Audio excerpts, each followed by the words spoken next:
오늘 시편 98편 말씀입니다. 모든 만물이 주님을 찬양해야 되는 그런 찬양해야 할 이유를 말씀하고 있습니다. 하나님의 구속의 은혜와 또 마지막 때 다시 오셔서 심판하실 또 만물을 회복하실 은혜를 찬양하는 것을 볼 수가 있습니다.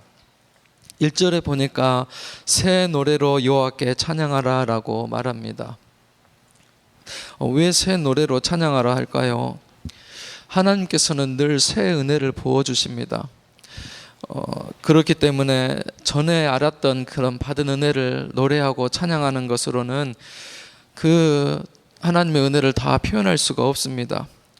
또 우리가 주님을 알면 할수록 그 사랑과 긍휼이 얼마나 크고 깊은지 또 새로운지 옛 노래로는 다 그 사랑을 담고 표현할 수가 없어서 새 노래를 지어 찬양하라 라고 합니다. 또 이미 이루신 놀라운 일들, 또 나를 구원해 주신 그런 은혜로 인하여서 하나님을 찬양하라라고 말합니다. 새로운 생명을 주시고 또 내가 주님 앞에 나올 때마다 또 새 힘을 주시고 우리 허물을 다 덮어주시고 기억지 아니하시고 은혜 옷으로 입혀주시는 그 구원, 그 하나님을 늘 이렇게 찬양하라라고 말하는 것입니다. 또 새 노래로 찬양하라는 말씀은 새 마음으로 이렇게 노래하라는 것입니다. 옛사람의 마음은 그러죠. 미움이 있고 원망이 있고 불평이 있고 또 교만하고 자기를 높이고 자랑하는 마음이 있습니다. 그런데 그리스도 안에서 은혜를 받고 또 새로운 피조물이 되면 하나님의 사랑으로 용서하고 또 서로 화평하고 겸손하고 또 온유하게 되고 절제하게 되는 그런 마음으로 하나님을 찬양하는 것입니다. 이전에 자연인의 그런 사람의 생각과 마음으로 하나님 앞에 나아가는 것이 아니라 하나님의 은혜 받은 사람의 그런 마음으로 또 새 마음으로 하나님께 찬양을 드려야 될 줄로 믿습니다.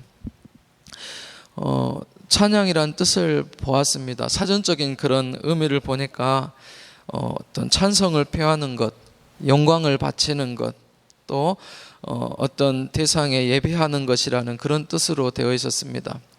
히브리 말로는 손을 내민다, 손을 높이 들어서 하나님을 높이고 경배한다는 그런 뜻도 있었습니다. 또 우리가 비슷한 말로는 찬송 드린다라고도 하고 또 경배한다라고도 하고 송축한다라는 그런 말로도 씁니다. 무엇보다 우리 하나님을 기쁘시게 하는 것, 또 높으시게 이렇게 경배하는 것, 또 곡조 있는 기도로 음악에 결합하여서 감사드리는 제사가 된다는 것입니다. 찬양은 단순하게 부르는 노래가 아닙니다. 온 마음과 영혼으로 전심으로 드릴 때 은혜가 됩니다.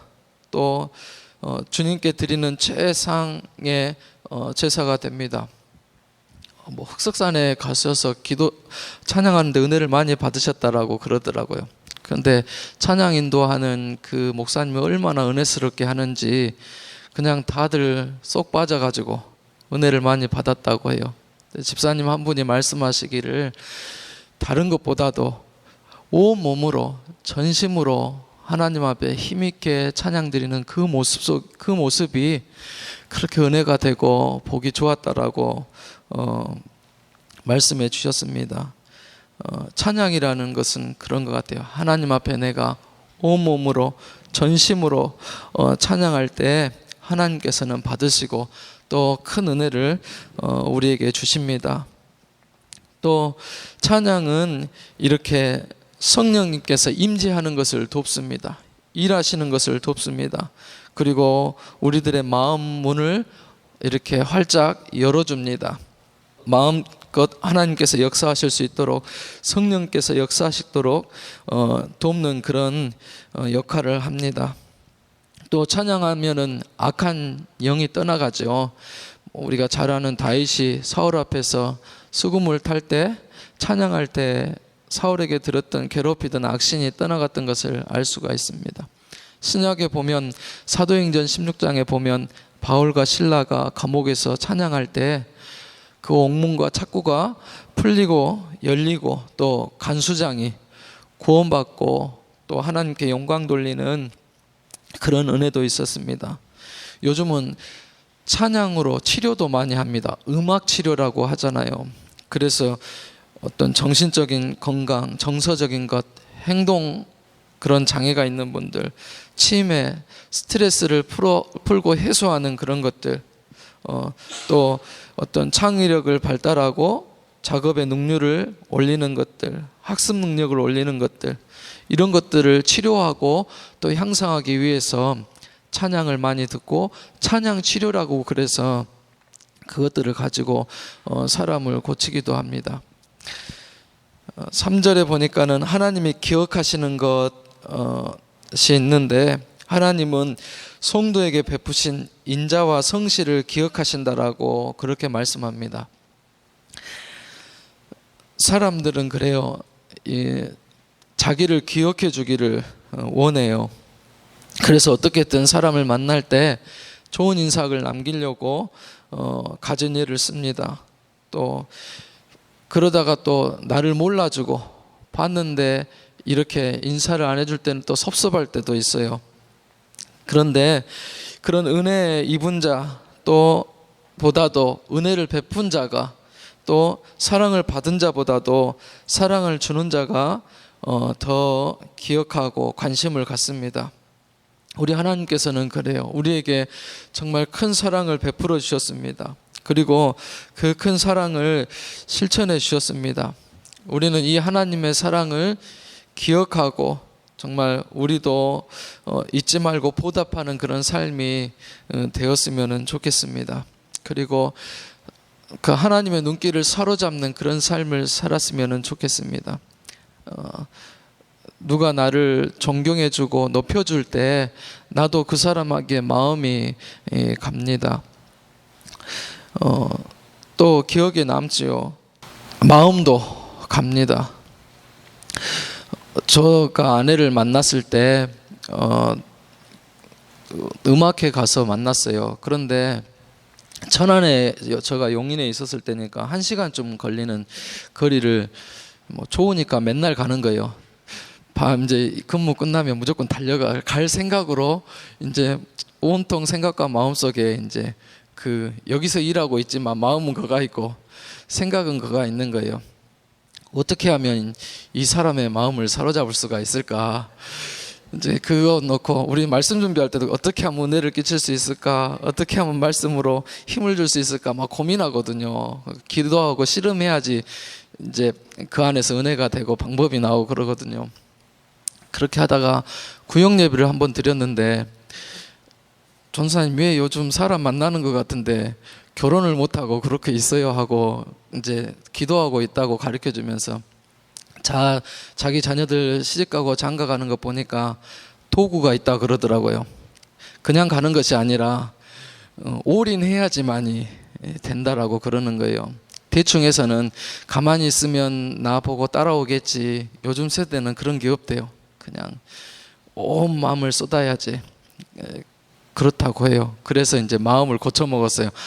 그냥 내 모습, 솔직한 모습만 보이면 좋아해 주는 게 아니고 그냥 온 정석을 쏟아야 되는구나. 그러고 그쪽 교회 그 찬양 전도사님한테 연락을 해가지고 어디 성가대가 들어있는가 이제 이렇게 알아냈어요. 그리고 언제 단합대회를 하고 모인다는 걸 알고 커피숍을 내가 빌려줄 테니까 거기로 성가대를 오게 해달라. 그리고 내가 음악하는 친구들을 모아다가 그 연주회를 할 테니까 그걸로 앉아서 들으시고 나에게 한 말씀만 할 수 있는 기회를 달라. 그렇게 이제 준비하고 음악하는 첼로 하는 사람, 성악하는 사람, 저는 바이올린 하고 반지도 하나 준비해가지고 이제 그 어머니도 초대하고 그냥 혼자 오면 안 되겠다. 어머니도 좀 초대해달라 그래가지고 어머니를 모셨어요. 그 성가대 이 담당하시는 분이 아닌데 그래서 이렇게 그 절대 내가 사모하고 있으니까 이 다른 사람 소개해주지 말아라. 그리고 이제 사람들 앞에서 이제 마음을 표하고 반지를 딱 껴서 이렇게 딱 보냈어요. 그랬더니 이 사람의 마음도 이렇게 사게 됐어요. 그래서 이제 그 결혼하는 것이 3개월 만에 이렇게 결혼하게 됐어요. 하나님이 뭘 기뻐하실까? 어떻게 찬양할 때 기뻐하실까? 오늘은 다 찬양에 맞춰져 있거든요. 하나님을 찬양하는 것에 그 말씀에 초점이 맞춰져 있습니다. 그래서 우리도 어떻게 하면 하나님을 기쁘시게 할 수 있을까? 또 어떻게 하면 하나님의 마음을 사로잡을 수 있을까? 그 눈길을 끌 수가 있을까?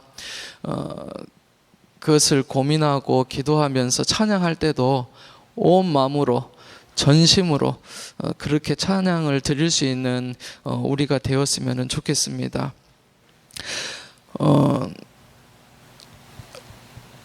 베푸는 사랑이 더 기억에 남아요. 그리고 잊지 못해요.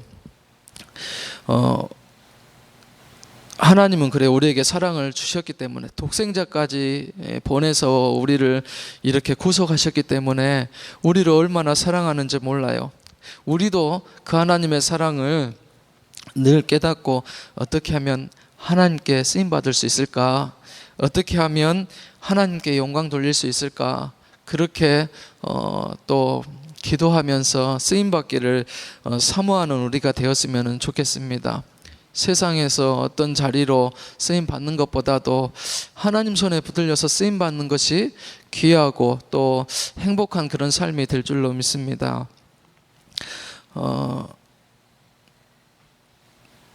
또 하나님의 그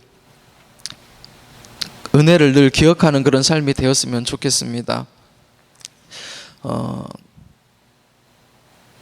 감사로 또 고마움으로 늘 그렇게 하나님께 대한 그런 마음을 가지고 기도하면 하나님께서 역사하세요. 손으로 만져주시고 또 문이 열리기 시작하고 마음이 편해지고 또 머리가 맑아지고 그런 영감도 주세요. 오늘 이스라엘 백성도 보니까 그 없는 그 광야에 하나님의 손길이 그들을 인도하고 편팔로 그들을 싸매고 붙들었다라고 그렇게 말씀하시잖아요. 이렇듯 우리도 늘 하나님께 감사하는 마음 그걸 잊지 말고 하나님의 손길이 또 하나님의 손으로 붙들어 주시기를 간구하는 우리가 되었으면 좋겠습니다. 5절에서 6절 보면 모든 악기로 하나님 앞에 찬양합니다. 음성으로도 찬양하고 수금으로도 나팔로도 호각 소리로도 하나님을 찬양합니다. 여기 호각 소리는 호각이라는 것은 뿔로 만든 나팔을 의미합니다. 양이나 염소뿔로 작기 때문에 소리가 고음의 그런 소리를 냅니다.